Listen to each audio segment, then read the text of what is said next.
নমস্কার সবাইকে, আমার একটা ছোট্ট নতুন ব্লগে তোমাদের সবাইকে স্বাগতম। এই তো এখন হলো সকাল 9:30 বাজে। তো আমি হলো রান্না বাড়া সব কিছু রেডি করে নিয়েছি। দুপুরে রান্নার বর হলো মেয়েকে স্কুলে দিয়ে আসার সময় আজ হলো বাজার করে নিয়ে এসেছে। তাড়াতাড়ি বাজার করে নিয়ে আসলে এই তো ছোটো মাছ যেহেতু বেশিরভাগ আনে বর, তো কেটে কুটে রেডি করতেও অনেকটা সময় লেগে যায়। তাড়াতাড়ি বাজার আনলে রান্নাটাও তাড়াতাড়ি হয়ে যায়। ওই আর কি, রান্না সব কিছু রেডি করে আমি হলো আমার খাবারটা রেডি করে নিচ্ছি। তো আজ হলো শর্টকাট করেছি, ডিম অমলেট আর রুটি, এই দিয়ে আজ সকালের খাওয়া হয়ে যাবে আর কি। বরকে দিয়ে এসেছি, বর হলো খাচ্ছে, তো আমারটা হলো রেডি করে নিয়েছি। তো রেডি করে নিয়ে সমস্ত কাজকর্ম সেরে চান টান করে এই তো রান্নাঘরেও এসে পড়েছি।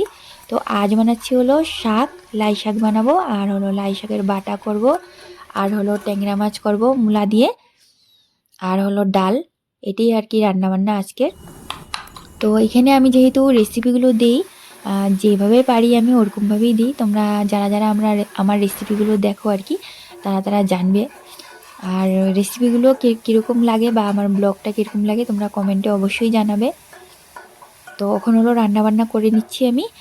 আর মেয়েরও হলো আসার টাইম হয়ে গেছে। তো দেখতেই পাচ্ছ এখানে হলো লাই শাক, তারপরে ধনেপাতা, রসুন, আদা, কাঁচা লঙ্কা, কালিজিরা, এগুলো সব কিছু দিয়ে বাটা করেছি। তো রান্না বান্না শেষ, এখন হলো 1:30টার মতন বাজে। মেয়েরও হলো আসার টাইমও হয়ে গেছে, একটু পরে আসবেই।